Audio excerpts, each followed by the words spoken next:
خواجہ آصف جیسا نوسرباز آدمی بھی حلف اٹھاتا نظر آیا۔ جب مریم نواز صاحبہ پہنچتی ہیں تو ان کا استقبال ہمیشہ انہی کلمات کے ساتھ ہوتا ہے کہ مریم کے بابا چور ہیں، مریم کے بھائی چور ہیں اور یہ سارا ٹبر چور ہے۔ جس دن ری کاؤنٹنگ ہوگی اس دن دوبارہ سے میاں صاحب گھر چلے جائیں گے۔ صنم جاوید، عالیہ حمزہ، ڈاکٹر یاسمین راشد، ان جیسی کئی خواتین ہیں جو جیلوں میں ہیں اور بے گناہ ہیں، جو ڈکٹیٹرشپ چل رہی ہے۔ اگر اس کو بریک لگانی ہے تو آپ کو اسمبلی کے فلور پر کھڑے ہو کر اپنی آواز کو بلند کرنا ہوگا۔ واٹس ایپ پہ کال کی تھی انہوں نے اور جنرل باجوہ صاحب نے دیکھتے ہی دیکھتے رزلٹ بدلوا دیا اور خواجہ آصف صاحب کو جتوا دیا۔ بسم اللہ الرحمن الرحیم، السلام علیکم، میں ہوں گلفام چودھری، آپ دیکھ رہے ہیں میرا فیس بک پیج اور یوٹیوب چینل۔ پاکستان میں ہونے والی کچھ عام ترین ڈیولپمنٹ آپ کے سامنے رکھتے ہیں۔ فرسٹ آف آل، آج نیشنل اسمبلی کا اجلاس بلا لیا گیا۔ مینڈیٹ چور وہاں پر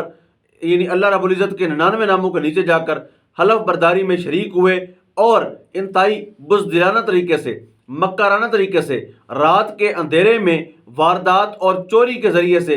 حاصل شدہ مینڈیٹ والے اسمبلی جا کر وہاں پر حلف برداری کی تقریب میں کھڑے نظر آئے۔ یعنی وہاں پر خواجہ آصف جیسا نوسرباز آدمی بھی حلف اٹھاتا نظر آیا۔ وہاں پر لوگوں نے ان کو ریحانہ ڈار کے نعرے لگا کر ان کو اوقات بھی یاد کرائی۔ لیکن سوال یہ پیدا ہوتا ہے کہ کیا وہ شرمندہ ہوئے؟ بالکل بھی نہیں ہوئے، کیونکہ وہ لوگ جو مینڈیٹ چوری کر کے اسمبلی تک پہنچے ہیں، وہ لوگ جو چور راستے سے اقتدار تک پہنچتے ہیں، وہ لوگ جو بوٹ چاٹ کر، وہ لوگ جو ڈیلیں کر کے، وہ لوگ جو عوام کی امنگوں کے اگینسٹ جا کر اقتدار کا راستہ اختیار کرتے ہیں، ان کے لیے شرم حیا نام کی کوئی چیز بھی باقی نہیں ہوتی۔ جس طرح سے پنجاب اسمبلی کے اندر جب مریم نواز صاحبہ پہنچتی ہیں تو ان کا استقبال ہمیشہ انہی کلمات کے ساتھ ہوتا ہے۔ ان کو لوگ یہی کہہ کر استقبال کرتے ہیں کہ مریم کے بابا چور ہیں، مریم کے بھائی چور ہیں اور یہ سارا ٹبر چور ہے۔ نو ڈاؤٹ اس میں جو سب سے بڑی چوری 2024 کے الیکشن میں شریف خاندان اور مسلم لیگ نون نے کی ہے،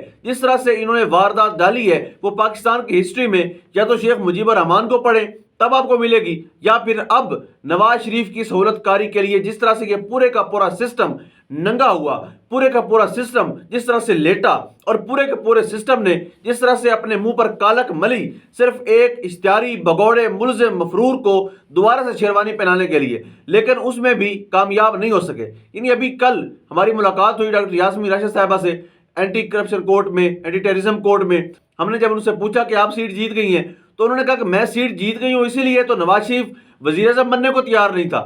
اگر وہ جیتا ہوتا تو وہ سر اٹھا کر بنتا،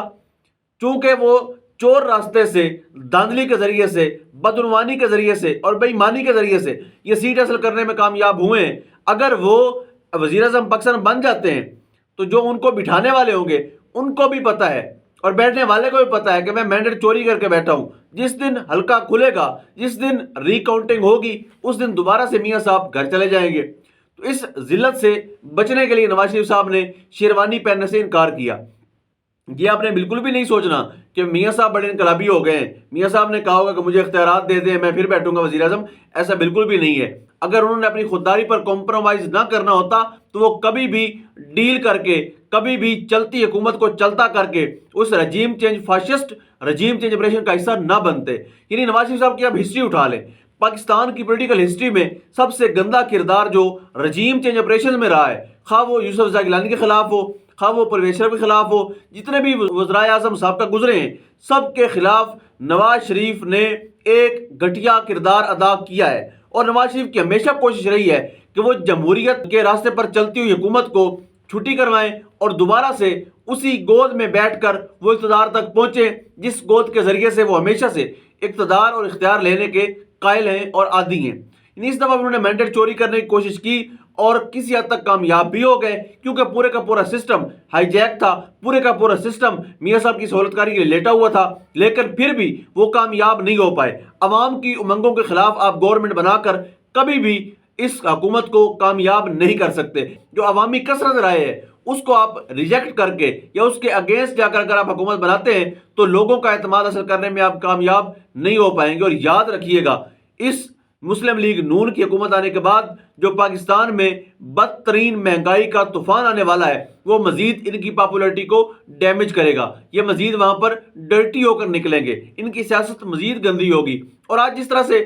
قومی اسمبلی کے اندر پاکستان تحریک انصاف کے وہ کارکنان جو امیدواران جو جیتے تھے، اور سنی اتحاد کونسل میں شامل ہوئے تھے، وہ آج عمران خان صاحب کے ساتھ اظہار یکجہتی کے لیے ان کے ماسک پہن کر گئے ہوئے تھے۔ اور سب سے خوبصورت بات جو اسمبلی کے اس اجلاس میں مجھے ذاتی طور پر لگی کہ انہوں نے ان خواتین کے لیے آواز بلند کی جو اس وقت بے گناہ جیلوں میں ہیں۔ صنم جاوید، عالیہ حمزہ، ڈاکٹر یاسمین راشد، ان جیسی کئی خواتین ہیں جو جیلوں میں ہیں اور بے گناہ ہیں، ان کے اوپر کسی قسم کا کوئی جرم ثابت نہیں ہے، لیکن چونکہ پنجاب کی ایک نئی نویلی وزیر اعلیٰ جو مینڈیٹ چوری کے ذریعے سے وہاں تک پہنچی ہیں، جن کے حلقے میں مار شرافت کلیئر جیت چکے ہیں، اور وہاں پر مینڈیٹ چوری کر کے ایک رات کے اندھیرے میں شب خون مار کے انہوں نے وہاں پر اقتدار حاصل کیا اور 23,000 ووٹوں کی بنیاد پر وہ وزیر اعلیٰ بن گئی ہیں۔ تو اتنے کم ووٹ لے کر بننے والی وزیر اعلیٰ کی خواہش پر ان خواتین کے ساتھ جیل میں جو بدترین زیادتی ہو رہی ہے، جو ان کو بلا وجہ جیل میں رکھا گیا ہے، اس سے بڑی زیادتی کیا ہو سکتی ہے کہ ان خواتین کے اوپر کوئی جرم ثابت نہیں ہے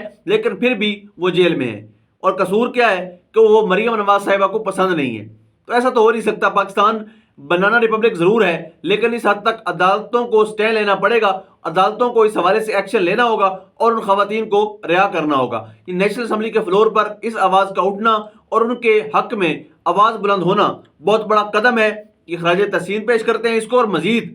اس کو کنٹینیو رکھنا ہوگا۔ اگر آپ نے پاکستان کے اندر جاری اس فسطائیت، اس بدترین جو ڈکٹیٹرشپ چل رہی ہے، اگر اس کو بریک لگانی ہے تو آپ کو اسمبلی کے فلور پر کھڑے ہو کر اپنی آواز کو بلند کرنا ہوگا۔ اور اسمبلی کے اندر جس طرح سے آج ہم نے دیکھا کہ وہ ہارے ہوئے لوگ جن کے بارے میں آروز گواہیاں دے چکے ہیں اور وہ واضح طور پر کہہ چکے ہیں کہ یہ الیکشن ہار چکے تھے، یعنی خواجہ آصف کے خلاف جب نعرے لگے وہاں پر ریحانہ ڈار صاحبہ کے حق میں نعرے لگے، اور خواجہ آصف کے مقابلے میں جب نعرے لگے تو وہ شرمندہ تک نہیں ہوئے۔ کیوں نہیں ہوئے؟ کیونکہ ان کی عادت ہے ہر بار مینڈیٹ چوری کر کے اسمبلی تک پہنچنے کی۔ پچھلی بار بھی انہوں نے جنرل باجوہ صاحب کو کال کی تھی اور انہوں نے خود اقرار کیا کہ واٹس ایپ پہ کال کی تھی انہوں نے، اور جنرل باجوہ صاحب نے دیکھتے ہی دیکھتے رزلٹ بدلوا دیا اور خواجہ آصف صاحب کو جتوا دیا۔ اس بار بھی خواجہ آصف جیسے کئی نوسر باز ہیں جو سیٹیں ہارے ہوئے ہیں لیکن وہاں پر اسمبلی پر بے شرمی کے ساتھ انہوں نے آج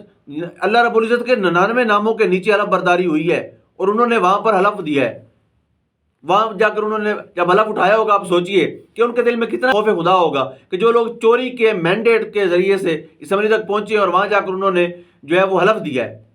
اس سے بڑھ کے شرمناک حرکت کیا ہوگی۔ آخر میں بات کریں گے عمران ریاض خان صاحب کے حوالے سے، ان کو بھی ایک دفعہ پھر پاکستان مسلم لیگ نون نے دوبارہ سے انتقامی کارروائی کا نشانہ بناتے ہوئے ان کے اوپر ایک ناجائز مقدمہ بنوایا گیا مسلم لیگ نون اور ان کے سہولت کاروں کی طرف سے، اور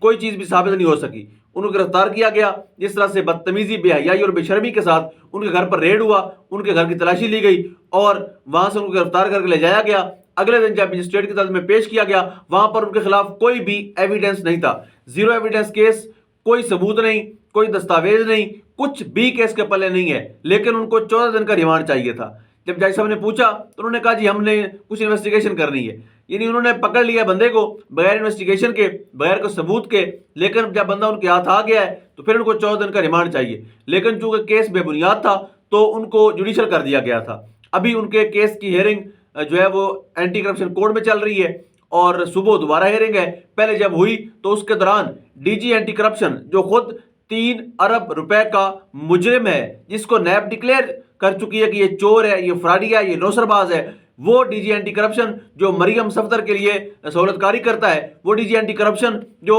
ڈی جی اینٹی کرپشن ہونے کے باوجود کرپشن کا بے تاج بادشاہ ہے، ایسے بندے کا عدالت میں پیش نہ ہونا، یعنی 4 دن سے عدالت بلا رہی ہے لیکن وہ بندہ بے شرمی، بے حیائی اور ڈٹھائی کے ساتھ اپنی ڈٹھائی پر قائم ہے، وہ عدالت میں پیش نہیں ہو رہا۔ عدلیہ کے وقار کی بحالی کے لیے سٹینڈ لینا ہوگا عدالتوں کو، اور ڈی جی اینٹی کرپشن کو 3 ارب روپے کے جو نیب زدہ ڈی جی کرپشن ہے اس کو وہاں پر طلب کر کے اس سے جواب مانگنا ہوگا، اس سے ریکارڈ طلب کیا جانا ہوگا۔ اب وہ ریکارڈ پیش کیا جائے گا، کل کی ڈیٹ ڈالی گئی ہے، اب کل دیکھتے ہیں کہ عدالت کے سامنے ڈی جی اینٹی کرپشن یا اینٹی کرپشن کی ٹیم کون سی نئی کہانی سناتی ہے، کون سی نئی ڈرامے بازی کرتی ہے۔ وہ مسلسل انصاف سے رائے فرار اختیار کرتے نظر آتے ہیں، وہ دلائل اور ثبوت دینے میں مکمل طور پر ناکام ہے اور صرف کیس کو لٹکانے کی کوشش کی جا رہی ہے۔ ان کی خواہش پر جن کو عمران ریاض خان کی آواز پسند نہیں ہے، ان کی خواہش پر جو عمران ریاض خان جن کے خلاف بولتے ہیں اور جن کے کرپشن کے ثبوتوں کو وہ بے نقاب کرتے ہیں، ان کو بڑی تکلیف ہے عمران ریاض کے بولنے سے اور ان کی خواہش ہے، لیکن ان کی ہر دھرمی دیکھیں، آپ ان کی ہر دھرمی اور بے شرمی دیکھیں کہ وزیر اعلیٰ پنجاب کے حلف دے چکے لیا جا چکا، پروٹوکول مل چکا. یعنی مریم صفدر صاحبہ تو موج میں 46 گاڑیوں کا پروٹوکول وہ لے کے گھوم رہی ہیں. اسی طرح سے ان کے جتنے بھی وزیر مشیر ہیں جن کو تکلیف تھی سب اپنے اپنی نوکریوں میں پکے ہو گئے ہیں. جو شہباز شریف صاحب ہیں وہ وزیر اعظم لگنے جا رہے ہیں. لیکن پھر بھی ایک صحافی سے، ایک نہتے صحافی سے اتنا ڈر ہے کہ ان کے بولنے سے اتنا ڈر ہے کہ ان کو گرفتار کروا لیا گیا، اور بغیر کسی ثبوت کے، بغیر کسی دستاویز کے. یعنی انویسٹیگیشن بعد میں ہو رہی ہے، گرفتاری پہلے ہو رہی ہے. یہ حال رہ گیا ہمارے اداروں کا. اللہ پاک عمران ریاض خان کے لیے، پاکستان کے لیے آسانیاں پیدا فرمائے. اللہ پاک وطن عزیز کا حامی و ناصر ہو. پاکستان زندہ باد.